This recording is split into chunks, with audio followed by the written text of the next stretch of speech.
বিশ্বনবীর স্ত্রী ছিল 11 জন, দাসী ছিল 2 জন, মোট কয়জন? বিশ্বনবীর 11টা বউ ছিল। কয়টা? আরো জোরে কোন? 11টা বিবি ছিল, দাসী ছিল 2 জন। কয়জন? মোট হলো কয়জন? কয়জন? আমরা একজনের জ্বালায় অস্থির, জীবন দিয়া ফেলাম, মইরা যাবো, এরকম অস্থির কথা আমরা বলি, ঠিক কিনা? প্রথম বউ হচ্ছে খাদিজা, খাদিজা বিনতে খুয়াইলিদ, 1 নাম্বার, ঠিক কিনা?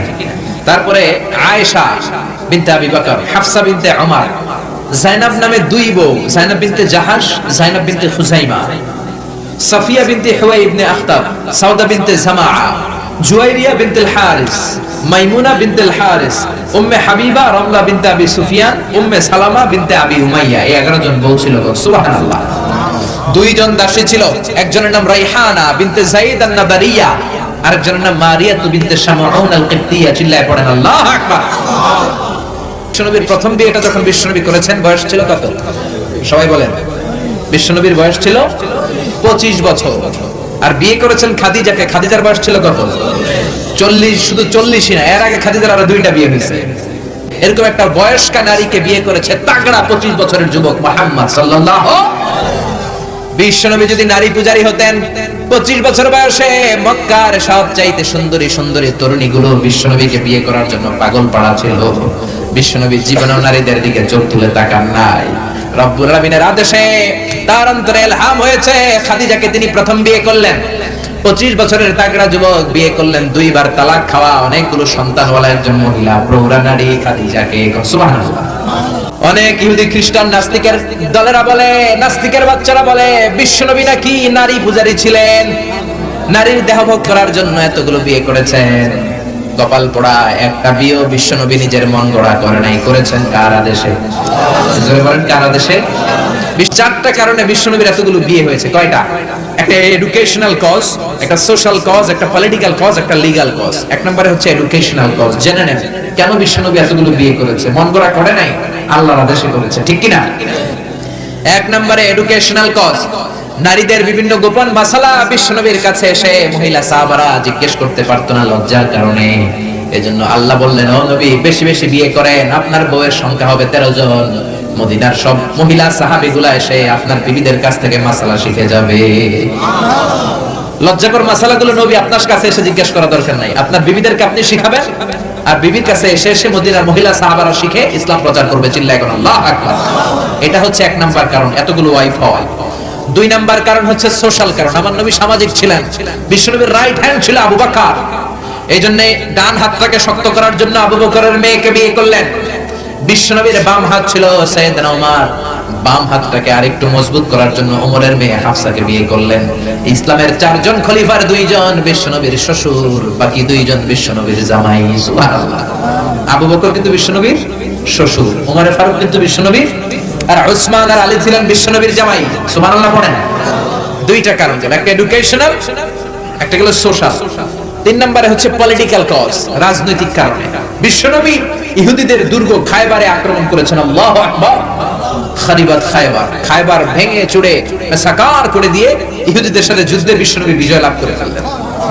ইহুদিদের সর্দার হুয়াই ইবনে আখতাব হ্যান্ডকাফ করে বিশ্বনবীর সামনে এসে দাঁড়িয়েছে। বিশ্বনবী ছিলেন দয়ার নবী, মায়ের নবী। সাহাবারা বললেন, ও নবী, হুয়াই ইবনে আখতাবের একজন কন্যা আছে, বিধবা। বিশ্বনবী মনে মনে ভাবলেন, শত্রুর এই মেয়েটাকে যদি বিয়ে করি, শত্রুর দল হয়ে যাবে আমার শ্বশুর বাড়ি। সুবহানাল্লাহ। ইহুদিদের বিশাল এই গোত্র, এই মেয়েটার আমি বিয়ে করলে এই দুর্গের লোকেরা হবে আমার শ্বশুর বাড়ি। বিশ্বনবী প্রস্তাব দিলেন, তুমি আমার সাথে বিয়েতে রাজি আছো কিনা? সাফিয়া নামক ওই মহিলা রাজি হয়ে গেলেন। বিশ্বনবী বিয়ে করলেন। ইহুদিরা কয়, হায় হায়, এতদিন মুহাম্মাদের সাথে মারামারি করতাম, এখন মুহাম্মদ হইছে আমগো বেয়াই। কি হইছে? ইহুদিরা কয়, আর কিলাকিলির দরকার নাই, সবাই পড় লা ইলাহা ইল্লাল্লাহু মুহাম্মাদুর রাসূলুল্লাহ সাল্লাল্লাহু আলাইহি সাল্লাম। এই পলিটিক্যাল কারণে আর একটা বিয়ে বাড়ছে। এই সাফিয়াকে বিয়ে করেছে পলিটিক্যাল কারণে। এরপর বনি মুস্তালিকের যে সরদার, তার মেয়েকে বিশ্বনবী বিয়ে করেছেন পলিটিক্যাল কারণে। 4টা কারণে 3টা বললাম, আরেকটা হচ্ছে লিগ্যাল কজ, আইন শেখানোর জন্য, ইসলামিক কোডিং এন্ড রুলিং শেখানোর জন্য, হুকুম আহকাম শেখানোর জন্য। আপনার যে পালক পুত্র, এটা কিন্তু আপনার আসল পুত্র নয়, আপনি কিন্তু পালক পুত্রের আসল বাবা নন। যে তাকে জন্ম দিয়েছে ওই জনক লোকটাই হচ্ছে তার আসল বাবা, ঠিক কি না? বিশ্বনবী একজন পালক পুত্র পাললেন, নাম যায়েদ ইবনে হারেসা। মক্কার লোকেরা বলতে আরম্ভ করলো যায়েদ ইবনে মুহাম্মদ, মানে মুহাম্মাদের ছেলে যায়েদ। আসলে কি যায়েদ মুহাম্মাদের ছেলে? হারেসার ছেলে। এটা বোঝানোর জন্য আল্লাহ বললেন যায়েদকে বলেন তার স্ত্রীকে তালাক দিতে, তালাক হয়ে গেল। নিজের পালক পুত্রের ছেলেকে বিশ্বনবী বিয়ে করে মক্কা মদিনার লোকদের চোখের মধ্যে আঙ্গুল দিয়ে দেখাই দিলেন, দেখো পালক পুত্রের ছেলেকে বিয়ে করা যায় তালাক হওয়ার পরে, কারণ পালক পুত্র নিজের ছেলের মতো নয়। চিল্লায় বলেন ঠিক কি না? এইজন্য বিশ্বনবীর বিয়ের সংখ্যাগুলো বাড়িয়ে দিয়েছে কে? প্রথম বিয়ে করলেন খাদিজাকে। বিশ্বনবী খাদিজারে এত ভালোবাসতেন, খাদিজা ইন্তেকালের পরে বিশ্বনবী যেই বছরটা কাটিয়েছেন, বিশ্বনবী এটার নাম দিয়েছেন আমুল হুজুন, দুঃখের বছর। যেই বছর খাদিজা ইন্তেকাল করলো ওই বছরটাকে বিশ্বনবী নাম দিয়েছেন দুঃখের বছর। বিশ্বনবী খাদিজারে এত ভালোবাসতেন, দোয়া করার সময় বিশ্বনবী চোখের পানি ছেড়ে দিয়ে আল্লাহরে বলতেন, আল্লাহ কিয়ামতের ওই কঠিন দিন, যেদিন মা ছেলেরে চিনবে না, বাবা মেয়েরে চিনবে না, বন্ধু বন্ধুরে চিনবে না, পীর সাহেব মুরিদরে চিনবে না, মুরিদ পীর সাহেবরে চিনবে না, ওই কঠিন দিন আমি যেন আমার খাদিজারে ভুলে না যাই, ওই দিন যেন আমি আমার খাদিজার কথা মনে রাখি। মা আয়েশা খাদিজাকে নিয়ে খুব গায়রাত করতেন, মানে হিংসা করতেন। একদিন বললেন, ও নবী বারবার ওই বুড়ি মহিলার কথা বলেন কেন? ওই বুড়ি তো কবে মরে গেছে, বুড়ির পরে আমাদেরকে আল্লাহ আপনার বউ বানিয়েছে, আমাদেরকে পেয়ে কি আপনি খুশি নন? ওই বুড়ির পরে সুন্দরী সুন্দরী বিবিকে আল্লাহ আপনারে দান করে নাই। বিশ্বনবী মা আয়েশার থুতনিটা ভেবে চেপে ধরলেন, কোনদিন কোন বিবির গায়ে হাত তোলে না, এই প্রথম আয়েশার থুতনিটা চেপে বললেন, আয়েশা খবরদার, খাদিজার বিরুদ্ধে কোনদিন এরকম হিংসাত্মক কথা বলবো না, খাদিজার মতো আমি একটা বউ পাই নাই। চিল্লায় বলেন আল্লাহু আকবার। এটা বলছে রাগের মাথায়। আবার অন্য সময় আয়েশারও প্রশংসা করে দিয়েছে, চিল্লায় বলেন সুবহানাল্লাহ। খাদিজা যখন ইন্তেকাল করে বিশ্বনবী গোসল করালেন, কাফন হলো, দাফন হলো, কবর দিলেন, নিজে দাঁড়িয়ে দোয়া করলেন। খাদিজাকে কবর দেওয়ার পরে সাহাবারা ঘরে ফিরে যায়, বিশ্বনবী যায় না। আবু বকর বললেন, ও নবী চলেন ঘরে ফিরে যাই। বিশ্বনবী বললেন, আবু বকর তুমি যাও, আমি যাব না, কারণ যেই মহিলাটাকে এইমাত্র কবরে শোয়াই দিলাম সাধারণ কোন মহিলা না, আমার বিপদের দিনের সঙ্গিনী খাদিজা। মক্কায় যখন আমার কেউ ছিল না তখন ছিল সে, যখন আমার কেউ ছিল না তখন সাথী খাদিজা। কেউ আমার আশ্রয় দেয় নাই, অর্থ দেয় নাই, শেল্টার দেয় নাই। খাদিজা আমরালার মতো, ছাতার মতো, মেঘের মতো আমাকে সব সময় ছায়া দিয়ে রেখেছে। মক্কার লোকেরা আমারে 3 বছর জেল খাটালো, ওই জেলখানার ভিতরে কেউ যায় নাই, খাদিজা গিয়েছে। আল্লাহু আকবার। 3টা বছর খাদিজা আমার সাথে জেল খেটেছে আবু বকর। পৃথিবীর কোন মহিলাকে রব্বুল আলামিন আরশের উপর থেকে সালাম দেয় নাই, একটা নারীকে শুধুমাত্র আরশের উপর থেকে আল্লাহ সালাম দিয়েছে, সেটা হলো আমার এই খাদিজা। সর্বপ্রথম যেই নারী আমার হাতে হাত রেখে কালিমা পড়েছে এটা হলো আমার খাদিজা। ও আবু বকর তুমি ঘরে ফিরে যাও, আমি যাব না, আমি নবী দাঁড়িয়ে থাকবো। খাদিজার কবরের 3টা প্রশ্নের জবাব, মার রব্বুকা ওয়া মা দীনুকা ওয়া মান হাযার রাজুল, এই খাদিজার কবরের 3টা প্রশ্নের জবাব আমি নিজে দিয়ে তারপরে আমি ঘরে যাব রে আবু বকর। সাইয়েদনা জিবরাইল এসে বললেন, ও নবী আপনি ঘরে ফিরে যান, আল্লাহ জানিয়ে দিয়েছে আপনার আর দাঁড়িয়ে থাকার দরকার নাই, ঘরে ফিরে যান, আবু বকরের সাথে আপনি চলে যান।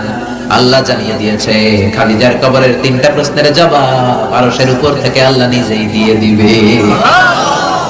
কি ভালোবাসতো খাদিজাকে। খাদিজার পরে বিশ্বনবী যাকে ভালোবাসতো সে হচ্ছে আয়েশা, সবচেয়ে বেশি ভালোবাসতো। বিশ্বনবী বলেন, উরি তুকি সালাসালা ইয়া আয়েশা, আয়েশা বিয়ের আগে আমি রাতে তোমার 3বার স্বপ্নে দেখেছি। বুখারীর বর্ণনা। কয়বার? এই 3বার স্বপ্নে দেখার পর তোমার চেহারাটা জান্নাতের একটা রেশমি কাপড়ে এনে জিবরাইল বলল, বিশ্বনবী দেখুন তুমি এটারে কেমন লাগে? আমি বললাম ভালো লাগে। জিবরাইল তার কয়েকদিন পরে বললেন, ও নবী আকাশ থেকে ডাইরেক্ট প্রপোজ, সরাসরি প্রস্তাব, বিয়ে করবেন নাকি? কার মেয়ে? জিবরাইল কয় আবু বকরের মেয়ে। বিশ্বনবী বললেন, ও জিবরাইল তুমি যদি ঘটক হও, আল্লাহ যদি হয় বিয়ের কাজী, আমি মুহাম্মদ রাজি। বিয়ে হয়ে গেল, সুখ আর সুখ। বিশ্বনবীর একমাত্র কুমারী বউ মা আয়েশা যখন বিশ্বনবীর সাথে এক ল্যাপের নিচে শুয়ে থাকতো তখনও কোরআনের আয়াত নাজিল করতো কে? বিশ্বনবী যখন অন্যান্য স্ত্রীদের সাথে এক ল্যাপের নিচে শোয়া তখন কিন্তু কোরআনের আয়াত নাজিল হতো না, শুধুমাত্র কেবলমাত্র মা আয়েশার সাথে যখন শোয়া তখন কোরআনের আয়াত নাজিল করতো কে? চিল্লায় বলেন কে? মা আয়েশা বলেছেন 5টা জিনিস আল্লাহ আমারে দিয়েছে, পৃথিবীর কাউরে আল্লাহ দেয় নাই। এক নাম্বার, আমি বিশ্বনবীর একমাত্র কুমারী বউ, বাকি বউগুলা ছিল বিধবা। আমি ছাড়া বিশ্বনবীর কোনো কুমারী বউ ছিল না। দুই নাম্বার, আমার ঘরে বিশ্বনবীর কবর। যারা হজ উমরা করতে যান, বিশ্বনবীর সালাম করতে যান, এখন এটা মসজিদে নববীর ভিতরে অ্যাটাচ হয়েছে। যেই জায়গায় বিশ্বনবী আজ আবু বকর আর ওমরকে ডান দিকে রেখে শুয়ে আছেন, এটাই ছিল মা আয়েশার ঘর। সুবহানাল্লাহ। আমার ঘরে বিশ্বনবীর কবর। তিন নাম্বার, আমার কোলেই মাথা রেখে বিশ্বনবী শেষ নিঃশ্বাস ত্যাগ করেছেন। চার নাম্বার, আমার কারণে তোমরা তায়াম্মুমের বিধান পেয়েছো। এই যে আমরা ওযু না করতে পারলে, পানি না পেলে তায়াম্মুম করি, এটা মা আয়েশার কারণে আমরা পেয়েছি। সুবহানাল্লাহ। বনুল মুস্তালিকের যুদ্ধ থেকে বিশ্বনবী ফিরে আসছেন, পথিমধ্যে মা আয়েশা গলার লকেট হারায় ফেলছে। লকেট চিনেন নাকি চেইন চিনেন? হার চিনেন? হার, আচ্ছা হার, স্বর্ণের হার হারায় ফেলছে। বিশ্বনবী বলেন, কাফেলা থামাও, আমার স্ত্রী হার হারিয়েছে, হার খোঁজো। সবাই হার খুঁজতে খুঁজতে ওদিকে মাগরিবের সময় চলে যায়। এখন কি করবে? যেই জায়গায় হার হারাইছে ওই জায়গায় পানিও নাই, পানি অনেক দূর। বিশ্বনবীর প্ল্যান ছিল কাফেলা যেতে যেতে পানির জায়গায় থামবো, ওযু করে নামাজ পড়বো। কিন্তু হার খোঁজার কারণে এখন পানিও নাই। তখনও তায়াম্মুমের বিধান মুসলমানরা জানে না, আল্লাহ জানায় নাই, নাজিল করে নাই। সবাই আবু বকরকে বকাবকি শুরু করলো, আবু বকর দেখো তোমার মেয়ের কাণ্ড, তোমার মেয়ের হার হারিয়ে যাওয়ার কারণে আজকে আমাদের সবার নামাজ কাজা হবে, বিশ্বনবীর নামাজ কাজা হবে। কি কাজ করলো তোমার মেয়ে? আবু বকর যে আয়েশারে ধমকাতে লাগলো, আয়েশা কি করলি?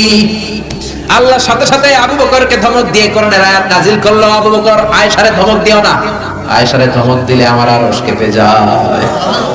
فإن لم تجدوا ماء فتيمموا صعيدا طيبا। আয়েশার সম্মানে আল্লাহ আয়াত নাযিল করলেন, فإن لم تجدوا ماء, এখন থেকে সফরে কোথাও যদি ওযুর জন্য তোমরা পানি না পাও, মাটি দিয়ে তায়াম্মুম করে নামাজ পড়বা, কবুল করে নিবে কে? এজন্য মা আয়েশা বলতেন, এমন গুণগুলো আল্লাহ আমাকে দিয়েছে, বিশ্বনবীর কোন বিবিকে আল্লাহ এই গুণগুলো দেয় নাই। এত ভালোবাসতো বিশ্বনবী আয়েশাকে, এক বালতি থেকে পানি নিয়ে দুইজনে গোসল করত। এক বালতির মধ্যে পানি নিয়ে এক মগ দিয়ে বিশ্বনবী মাথায় পানি ঢালে, আর এক মগ দিয়ে মা আয়েশা ঢালে। গ্লাসের যেই জায়গায় ঠোঁট লাগিয়ে মা আয়েশা পানি খেত, ওই জায়গাটা খুঁজে খুঁজে বিশ্বনবী ওনার ঠোঁট লাগিয়ে পানি খেতেন। সুবহানাল্লাহ, আস্তে করে। কত রোমান্টিক ছিল আমার নবী। মা আয়েশা ওটের হাড্ডি পছন্দ করত, ওটের হাড্ডি চুষে চুষে যে হাড্ডিটা মা আয়েশা রেখে দিত, ওই চোষা হাড্ডিটা নিয়ে বিশ্বনবী আবার চুষতে শুরু করে দিতে। রাতের বেলা দুষ্টামি করতেন মা আয়েশার সাথে। মা আয়েশাকে ছোট্ট বয়সে বিয়ে করেছেন, 9 বছর বয়স। মা আয়েশা তখনও পুতুল খেলা ছাড়তে পারে নাই। বিশ্বনবী নিজে পুতুল কিনে দিতেন, বলতেন আয়েশা খেলো। আয়েশার বান্ধবীরা যখন ঘরে আসতো, বুখারীর বর্ণনা, বিশ্বনবী আয়েশার বান্ধবীদের জন্য ঘরটা ছেড়ে দিতেন, চলে যেতেন বাইরে। আয়েশা তার বান্ধবীদেরকে নিয়ে খেলাধুলা শেষ করলে আবার বিশ্বনবী ঢুকতো, চিল্লায় বলেন সুবহানাল্লাহ। মা আয়েশা তীর খেলা দেখতে পছন্দ করতো। বিশ্বনবী, বুখারীর বর্ণনা, মা আয়েশাকে কাঁধে তুলে এক পর্দার এক পাশ দিয়ে ফাঁক করে বলো, আয়েশা যতক্ষণ মনে চায় তীরের খেলা দেখো। দীর্ঘক্ষণ দেখার পরে মা আয়েশার কাঁধে উঠতে পারে না। বিশ্বনবী বললেন, ও আয়েশা, মন ভরে তীর খেলা দেখা হয়েছে নাকি? আয়েশা বললেন, দেখা হয়েছে। তখন বিশ্বনবী কাঁধ থেকে তার ওয়াইফকে নামিয়েছেন, সুবহানাল্লাহ। রাতের বেলা ছোট্ট একটা ঘর, বিশ্বনবী তাহাজ্জুদের নামাজে দাঁড়ালে বিশ্বনবীর সেজদার জায়গায় মা পা ছড়িয়ে শুয়ে থাকতো।